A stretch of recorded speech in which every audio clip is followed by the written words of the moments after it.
देश के प्रधानमंत्री जी ने भी 2 करोड़ लोगों को रोजगार देने की बात करी थी और रोजगार तो दिया नहीं। और जो हमारी जो खमरिया फैक्ट्रियाँ थी, GCF फैक्ट्रियाँ थी और COD थी और एयर इंडिया, सब प्राइवेटीकरण कर दिया है और चंद लोगों को देश को बेचने का काम किया है। अरे वोट तो हम भारतीय जनता पार्टी के हैं और रहेंगे, पर हम आज तक परेशान ही हैं।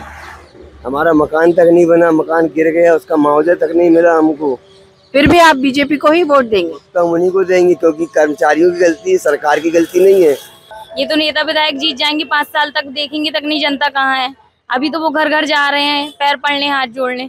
आपको क्या लगता है अगर यहाँ पे सत्ता बदलती है, अगर अंचल सोनकर जी आते हैं तो आपको या क्या? मैं उसी क्षेत्र की हूँ, भरतीपुर की, मैं भी सोनकर हूँ।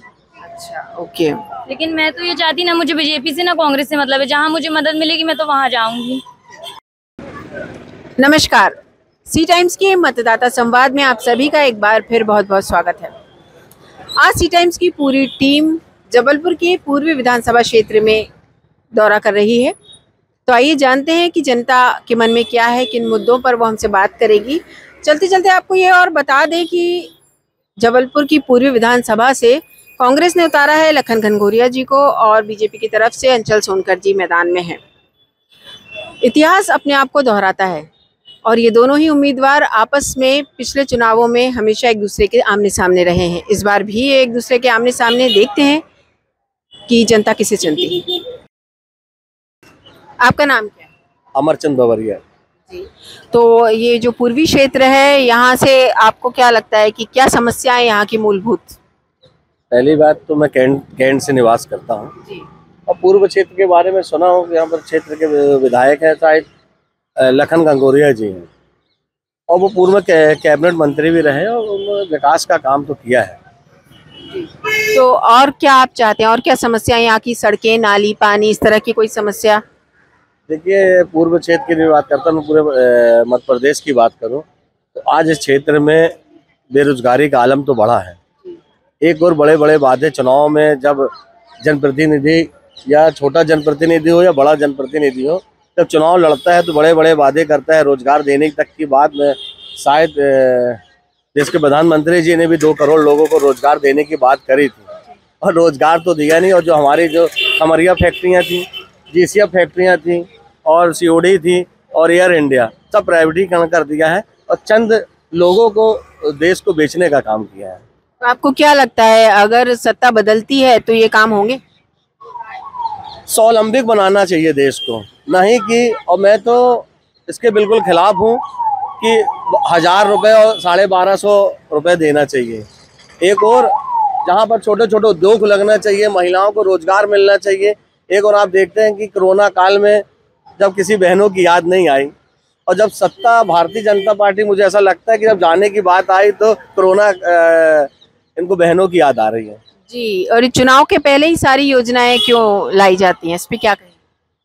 जी, तो मतदाता को लुभाने की बात है। मैं अभी आपसे पिछली बार कहा कि मैं तो इसके बिल्कुल खिलाफ हूँ, 1000 या 1250 रुपये देने के खिलाफ। आज महिलाओं को रोजगार देने की बात करें, स्वावलंबी अपने पैरों में महिला खड़ी हो सके, तो हम खुद 1250 जो जनप्रतिनिधि है, जिस दिन चुनाव में जनसंपर्क करना है तो उनको माला फूल पहना के कर सके। जी, तो आपको क्या लगता है कि आज भी जनता लुभावने वादों में फंस जाती है या परिपक्व हो चुकी है? कुछ लुभाने वादों में, आपने बहुत अच्छी बात करी, लुभाने वादों में नहीं फंसती। तो आप देख रहे हैं कि शिवराज जी 1250 का लुभान नहीं देते और 450 का जो गैस सिलेंडर है, जब 450 गैस सिलेंडर तब करना था जब पूरे देश में जब कोरोना जैसा संकट आया था। ये मेरा व्यक्तिगत ऐसा सोचना है। तो आप बीजेपी से काफी खफा नजर आ रहे हैं। 15 महीने की जो कमलनाथ जी की सरकार थी, उन्होंने क्या क्या विकास काम कर दिया, आप उनसे कितने खुश हैं? देखिए, मैं सबसे पहले आपको ये बताना चाहता कि मैं बीजेपी से कोई खिलाफ पे नहीं हूँ, ना कोई कांग्रेस के ऐसे पक्ष में हूँ, पर मेरा कहने का मतलब है कि जब कमलनाथ जी की सरकार आई थी तो गरीबों को 275 रुपये जो विधवा पेंसिल, विकलांग पेंसिलों को होता था, उन्होंने इकट्ठा 600 किया था शायद, और किसानों का कर्जा भी माफ हुआ था। अब कोई ज्योतिराव सिंधिया जी जैसे लोग जो कि पद के लालच में, और जो उन्होंने जो कांग्रेस से शायद बगावत की, वो नहीं होना था। तो ये जो उम्मीदवारों का जो दल बदल होता है या फिर उम्मीदवारों की जो खरीद फरोख्त होती है उस पर क्या कहना चाहें? मेरी बहन, मेरा तो इसमें कहना है कि एक सख्त कानून बनना चाहिए, और सख्त कानून ये बनना चाहिए कि जो भी दल बदल करता है चुनाव के बाद, और जो जनता को इसका जो बोझ पड़ता है पैसों का, माननीय सुप्रीम कोर्ट में मैं भी 2-3 याचिका लगाया हूँ, हाई कोर्ट में माननीय अभी, उसमें एक कानून बनना चाहिए, उनको 6 साल के निष्कासित करना चाहिए, कोई भी दल से चुनाव ना लड़ सके वो। जी। कांग्रेस की जो 15 महीने की सरकार बनी थी, उन्होंने बीजेपी की सारी जो योजनाएं लागू की गई थी वो बंद करवा दी थी, इस पे क्या कहें? देखिए, मैं तो योजनाओं के बारे में नहीं बोल रहा कि कौन सी बंद योजना हुई थी, कौन सी योजना नहीं बंद हुई थी। ये मालूम मुझे कि मेरे घर में भी एक वृद्ध है और उनको 275 मिलता था, माननीय कमलनाथ जी की सरकार आई तो 600 मिलने लगा। और मैं किसान का बेटा तो हूँ नहीं, मैं मजदूर का बेटा हूँ, तो मुझे योजना के बारे में ज़्यादा नहीं है।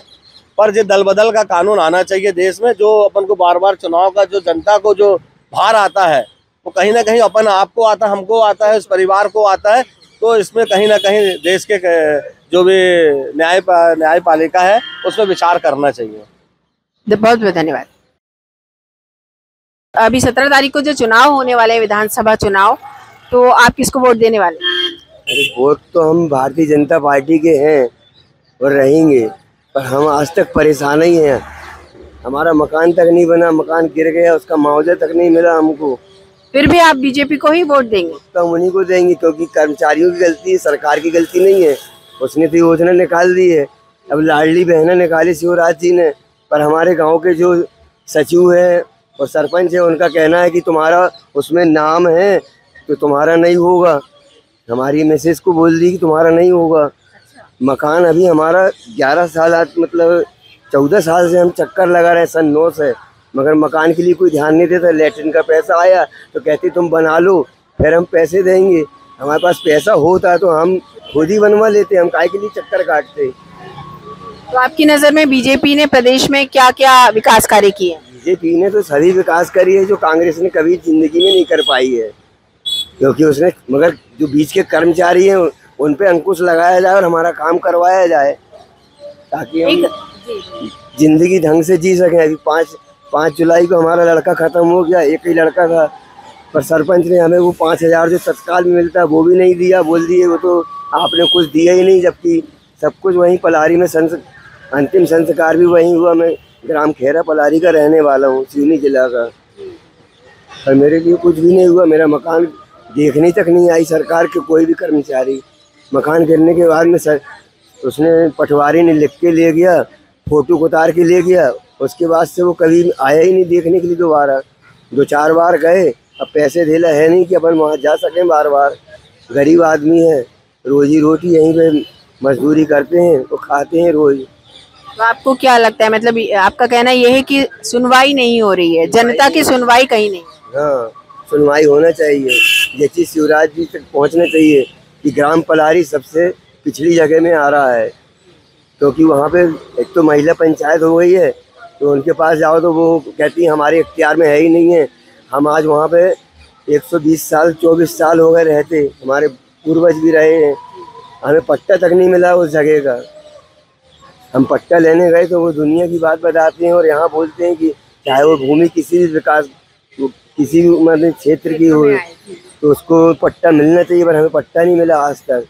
पूरा मकान हमारा जर्जर है। हमारा लड़का यही सोचते सोचते हमारा लड़का ख़त्म हो गया और हम भी मर जाएंगे। तो आपको क्या लगता है, सत्ता परिवर्तन हो तो शायद ये परेशानियां खत्म हो? परिवर्तन की बात नहीं है, वो तो कोई भी सरकार आए, उनके जो चट्टे बट्टे हैं वो उनमें परिवर्तन होना चाहिए। उन पर अंकुश, उनको मतलब सही वो होना चाहिए, रास्ता दिखाने वाला।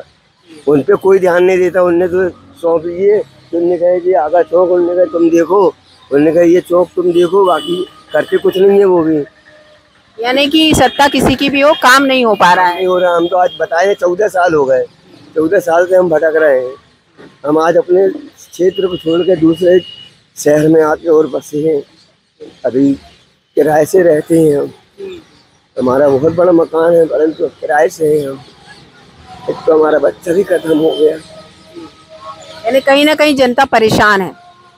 जनता की बात नहीं, मैं अपने से बोल रहा हूँ कि मैं परेशान हूँ।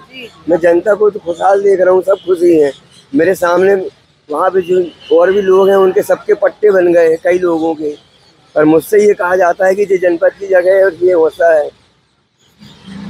तो कहाँ से आप, नाम क्या है आप? मैं अखिलेश कुमार अग्रवाल, खेरा पलारी सीनी जिला का रहने वाला हूँ। धन्यवाद। आपका नाम क्या है? सोनाली सोनकर। अच्छा, महिला सुरक्षा को लेकर आप क्या कहना चाहेंगे? महिला सुरक्षा को कि ये भी महिला की कोई भी प्रकार की मदद नहीं होती, ना पुलिस से ना थाना से, कुछ भी नहीं, उल्टा उनको डराया धमकाया जाता है। ये तो नेता विधायक जीत जाएंगे 5 साल तक, देखेंगे तक नहीं जनता कहाँ है। अभी तो वो घर घर जा रहे हैं पैर पड़ने हाथ जोड़ने। अच्छा, तो आपको क्या अभी आपके क्षेत्र में कोई भी उम्मीदवार आया है चुनाव प्रचार के? है तो, लेकिन हम लोग की हेल्प नहीं होती है। आपको क्या लगता है अगर यहाँ पे सत्ता बदलती है, अगर अंचल सोनकर जी आते हैं तो आपको या क्या? मैं उसी क्षेत्र की हूँ, भरतीपुर की, मैं भी सोनकर हूँ। अच्छा, ओके। लेकिन मैं तो ये चाहती ना मुझे बीजेपी से ना कांग्रेस से मतलब है, जहाँ मुझे मदद मिलेगी मैं तो वहाँ जाऊंगी।